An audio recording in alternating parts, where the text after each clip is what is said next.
Ellie, and I am an autism mompreneur. I'm an educator for over 20 years, speech language pathologist, audiologist, and most importantly, I'm Zachary's mom. And I promised to come in today and show you how am I going to do Zachary's schedule during this process so that you can try and figure out how you're going to do your child's schedule.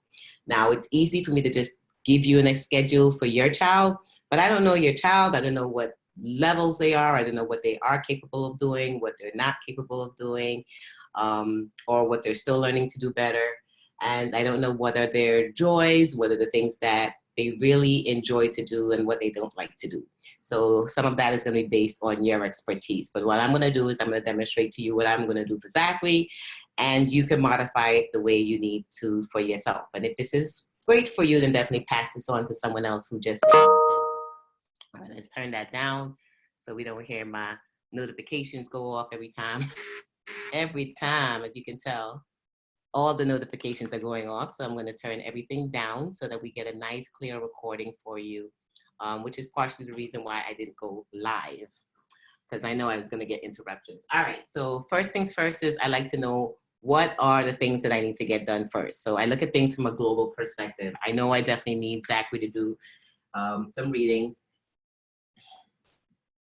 He definitely has to get some math done.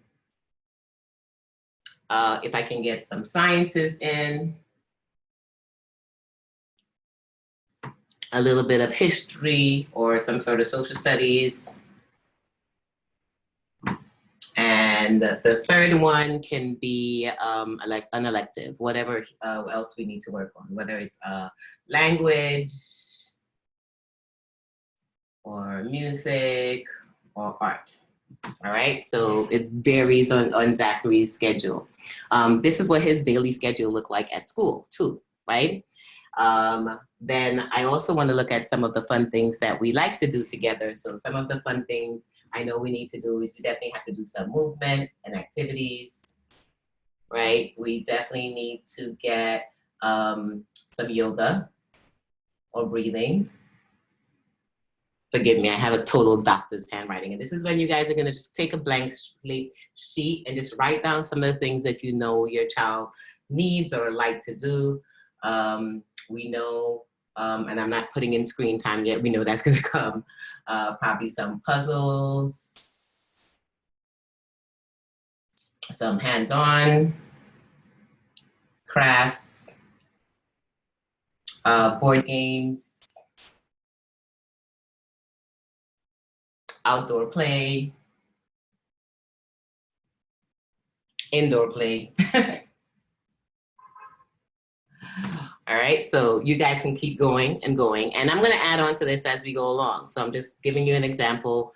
And then we also wanna include some of the modifications and some of the things that he used at school. So Zachary does get counseling. And he also gets OT, and he gets speech.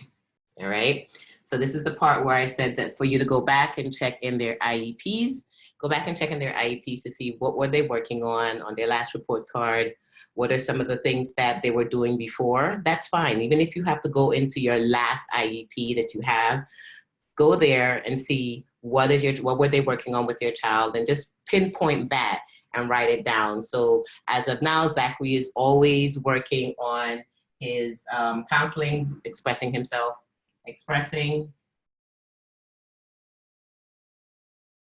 himself when angry, you know, learning how to express himself when angry and how to deal with things not going his way. One of the things I feel like we're always working on, but he gets better, especially with teenage life happening. And then for OT, I literally just had a phone call with her yesterday. They're working on coins and money, and of course, him self-regulating. And then for speech, they've also been working with increasing his decoding and comprehension. So as he's beginning to get longer passages at school, we're working on helping him to manage reading these longer passages and then answering questions. So that's comprehension and questioning and a lot of inferencing. You know, pragmatics type of higher level type of understanding questions as opposed to the who, what, where, when, and why. We're getting a little further, and also providing details. Okay, so these are some of the things when you have all of this out, and then you can get even more specific on what does reading look like, what does math look like, what does sciences look like, what does history look like, and what does these look like, right? And you can use a different color. I didn't have a different color next to me right now, but you can just go a little further into these. As always with Zachary, it's longer passages and comprehension. Okay, and go back into your IEPs. I'm going to write that down. Look at IEPs.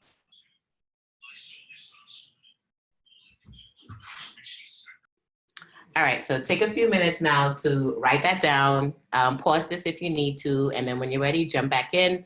Then we'll look at the daily schedule and we'll start getting that set up. But the first thing we got to do is write down all the different things that you know they have to work on. This is a lot. If it looks too overwhelming, write what you can. Like, don't get too complicated with this, but know that over time it will change and you will modify. And then when you get more information from the schools, you'll be able to put some of that in there. But this is also great when you have extra time and you need to fill in a slot. Then you just come over here when you're looking like, okay, what can I put in right now? Along with this, you want to put some rewards. You want to put some fun things. So some rewards. You know, it could be coins. It could be stickers. It can be if they collect every blank, 10 checks, then they get access to this. So it could be some sort of reward system where they can use it towards something, maybe purchasing a movie. I mean, you know your child, so put your rewards here. You're always gonna need that reward section. That rewards is key to everything.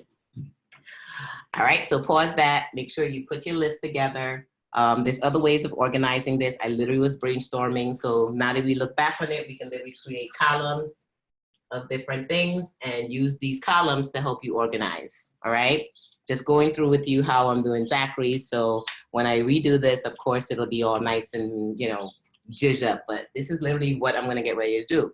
So our 8 to 9 o'clock period, this is gonna include, don't forget, meals. So let's make sure we have meals and our self-care time in.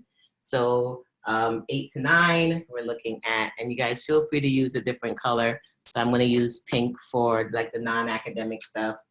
I'm gonna look at us doing our breathing activities. So we're looking at breakfast, breathing, yoga, right? So in the morning, we'll start off with a little bit of free time. And hopefully that doesn't look as blurry as it can be, but you get what I'm saying.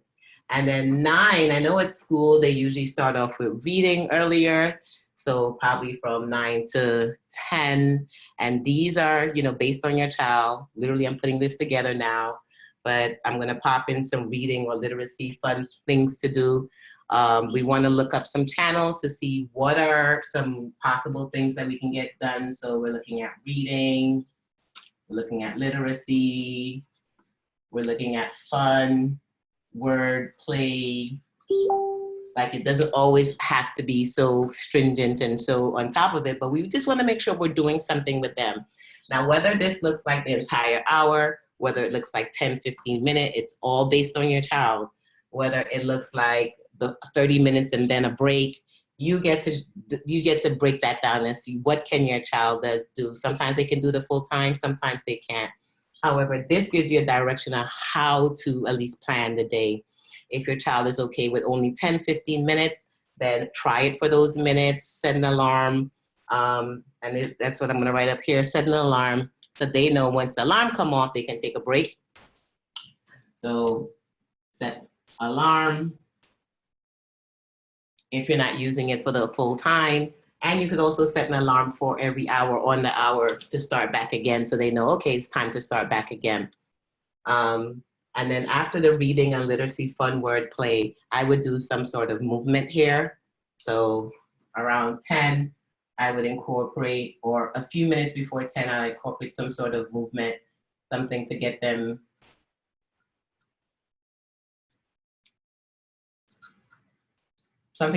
moving, so, you know, can help them to get some of the sillies out, you know, even if it's going outdoor for a walk. Every child is different, so you got to know your child. I know mine. Sometimes he can push all the way through. Sometimes he needs a break. So, you know, pay attention and see what else they need. Next, we're going to pull aside. I think I'm going to do, and this big changes by the week, I think I'm going to do some sciences. Remember, I don't want this to be torturous. So I'm going to incorporate some sciences. Now, this can look like book stuff. It could look like hands-on stuff. It could look like experiments. You know, everything doesn't have to be stuffy, but you just want to make sure they're getting what they need until the school sends in specifically what they have to get done. So these are just some routine things that we can get done. Once again, 11 o'clock, I would throw in some sort of movement or hands-on craft, board games possibly, something so the day has some sort of break in it. So I'll do 2 academics and then some sort of board play or movement again.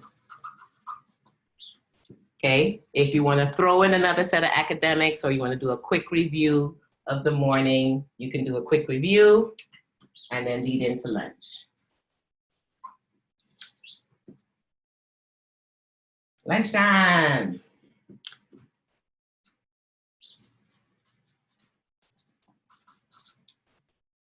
Right? So in between here, you also want to throw in maybe a snack point during here. So if lunch is at 12, maybe around 10 o'clock, between the 10 to 11, you can have a snack in here somewhere. Snack, I know I wrote that very small. All right, and then the same thing for the afternoon. So you have the lunchtime. For some, they may take a break or they may take a down moment. So let's throw in some math and another set of maybe outdoor play. Then come back in and let's do maybe a little bit of social studies or history.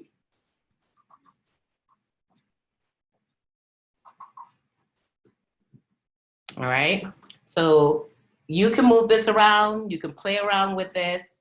You have your afternoons. This is where we can do a little bit of therapy work.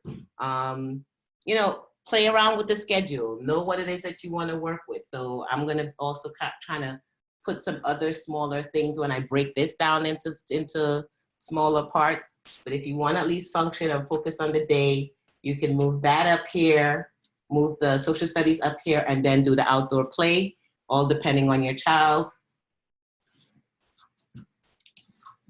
You know, watch them, see what it is, where it is that they want to go.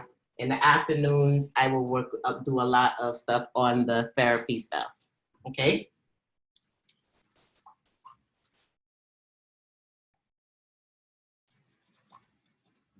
You can also fit the therapy goals in between and weave it in the day, all right?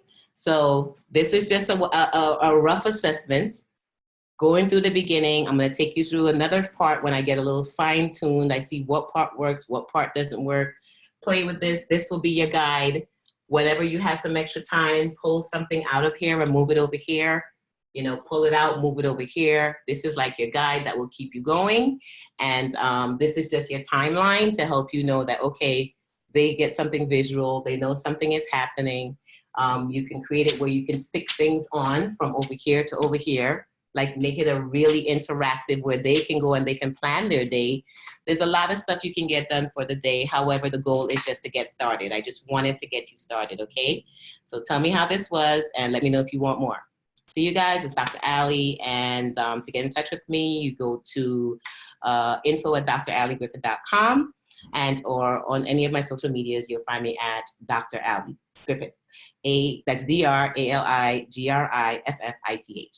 See ya.